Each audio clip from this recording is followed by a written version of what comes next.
ሰላም ለአብዛኛዎቹ የጨረቃ ቤት ባለቤቶች አስደሳች የሚባል አሰራር ተግባራዊ መደረግ ጀመረ። በዚህም መሰረት ለጨረቃ ቤቶች ባለቤቶች የባለቤትነት ማረጋገጫ እንዲሰጥ የተወሰነ ቢሆንም በ3 ከተሞች ግን ውሳኔው ተግባራዊ እንደማይደረግ መንግስት መወሰኑን ለማረጋገጥ ችለናል። በዚህ አሰራር መሰረት ቤታቸው የሚፈርስና የማይስተናገዱ ግለሰቦች ተለይተው መቀመጣቸው ታውቋል። አሁን ህጋዊ ከሚደረጉና ከሚፈርሱ የጨረቃ ቤቶች ጋር የተያያዙ ዝርዝር መረጃዎችን አንድ በአንድ ወደ እናንተ እናደርሳለን። እስከ መጨረሻው አብራችሁን ቆዩ።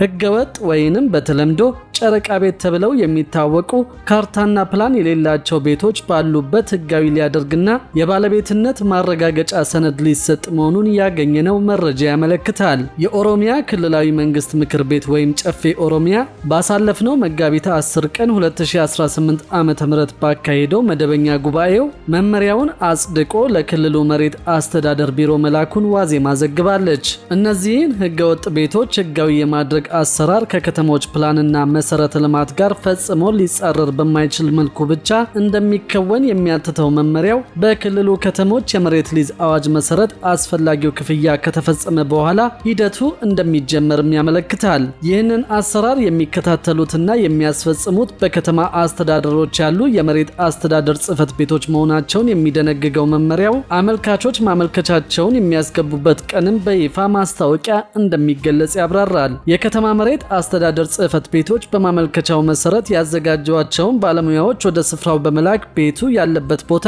ከከተማው ፕላን ጋር የሚጣጣም መሆኑ ከተጣራ በኋላ ቤቱን ህጋዊ የማድረግና የባለቤትነት ማረጋገጫ የምስክር ወረቀት የመስጠት ሂደቱ እንደሚጀመር መመሪያው ያዛል። ህጋዊ የሚደረገው የመኖሪያ ቦታ በካሬ ሜትር ተለክቶ ከከተማው የመሬት ሽንሸና ደረጃ ወይም ስታንዳርድ የሚተርፍ ከሆነ መሬቱ ወደ መሬት ባንክ ተመላሽ እንደሚደረግ መመሪያው አትቷል። እነዚህን ህገወጥ ቤቶች ህጋዊ የማድረግ ስራ ሸገር፣ አዳማና ቢሾፍቱ ከተሞችን እንደማያካትትም በመመሪያው ላይ ተገልጿል። ክፍያን በተመለከተ በሊዝ ስርዓት በሚተዳደሩ ከተሞች በከተማው የመሬት ደረጃ መሰረት የከተማ መሬት ሊዝ አዋጅ ከጸደቀበት ከጥር 24 ቀን 2005 ዓ.ም ጀምሮ ያለውን የሊዝ ውዝፍ ክፍያ እንዲሁም የጣሪያና ግድግዳ ግብር ክፍያ አመልካች መክፈል እንደሚኖርበት በመመሪያው ላይ ተደንግጓል። በመሬት ሊዝ ስርዓት ስር ባልገቡ ከተሞች የሚገኙ ቤቶች ደግሞ ከጥር 24 2005 ዓ.ም ጀምሮ በከተማው ደረጃ ተሰልቶ የመሬቱን ኪራይ እንዲሁም የጣሪያና ግድግዳ ግብር ክፍያ በተጨማሪም የክፍያውን 30% ቅጣት መክፈል እንደሚጠበቅባቸው ሰነዱ ላይ ተጠቅሷል። ክፍያውን በአንድ ጊዜ ከፍለው ማጠናቀቅ ለማይችሉ ሰዎች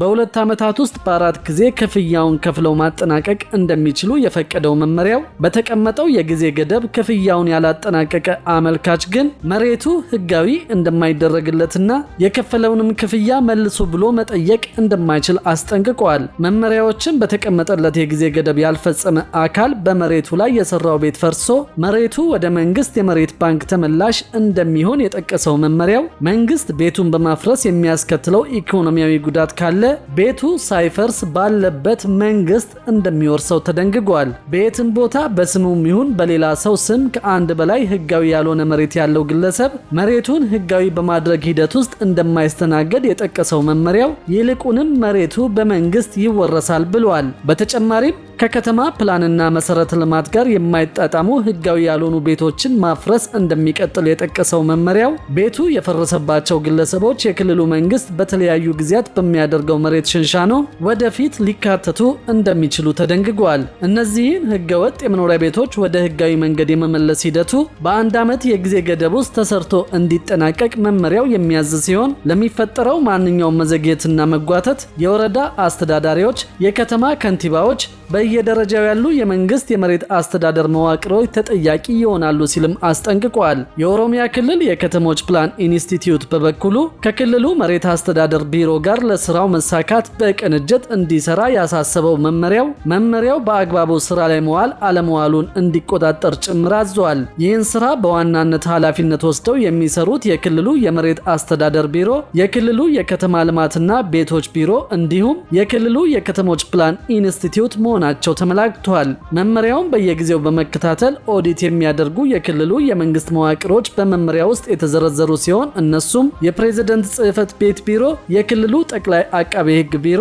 የክልሉ የገንዘብ ቢሮ፣ የክልሉ የገቢዎች ቢሮ እንዲሁም የክልሉ እቅድና ልማት ኮሚሽን ናቸው። ለአንድ ሰው ከአንድ መሬት በላይ ህጋዊ ማድረግ ይህ መመሪያ ከወጣ በኋላ አስፈላጊው ማጣራት ሳይደረግና አመልካች የሚጠበቅበትን ክፍያ ሳይፈጽም ህጋዊ ላልሆኑ ቤቶች የመሬት ባለቤትነት የምስክር ወረቀት መስጠት ከባድ አስተዳደራዊ እርምጃ እንደሚያስወስድ በዚሁ እንደ አዲስ በተዘጋጀው መመሪያ ላይ ተገልጿል። ከዚሁ ጎን ለጎን ከጨረቃ ቤት ጋር በተያያዘ በአማራ ክልል አዲስ አዋጅ መውጣቱ ታውቋል። የአማራ ክልል መሬት ቢሮ አዲስ የመሬት አጠቃቀም አዋጅ ማውጣቱን ተከትሎ አርሶ አደሮች በህጋዊ መንገድ በይዞታቸው ላይ የለማን ማንኛውም የማይንቀሳቀስ ንብረት የመሸጥና ለፈለጉት አካል የማስተላለፍ ሙሉ መብት መስጠቱን አስታውቋል። ነገር ግን ይህን አዋጅ መሰረት አድርገው የጨረቃ ቤቶች ህጋዊ ሊሆኑ ነው በሚል አንዳንድ ሚዲያዎች ከአውድ ውጭ እየዘገቡ ይገኛሉ። ይህ ስህተት ነው በማለትም አስታውቋል። በአዋጁ ከመሬት አጠቃቀም እቅድ ውጭ የጨረቃ ቤት ያለው ሰው በይዞታ መሬቱ ላይ የተፈራን ንብረት መሸጥ መለወጥ እንደሚቻል የፈቀደ ምንም አይነት የገጠር መሬት አስተዳደርና አጠቃቀም አዋጅ የለም ተብሏል። በአዲሱ አዋጅ መሰረት በከተማ አቅራቢያ የመሬት አጠቃቀም እቅዱም ወይም ፕላንን መሰረት ተደርጎ በይዞታው ላይ ላልተፈራ ንብረት አንዳችም የመሸጥና የመለወጥ መብትን የፈቀደ ህግ እንዳልወጣ ተገልጿል። የሚመለከተው አካል በመሬት አጠቃቀም እቅዱ መሰረት ፈቃድ ሳይሰጥ በእርሻ መሬት ላይ የተፈራን ንብረት በተመለከተ ህጉ የሚለው በተለይ የተሰራው ህገወጥ ግንባታ ከሆነ እንኳን መሸጥና መለወጥን ሊፈቅድ በገንዘብ እስከ 50 ሺህ ብር በእስራት ደግሞ እስከ 7 ዓመት የሚያስቀጣ መሆኑን ሊታወቅ ይገባል ተብሏል።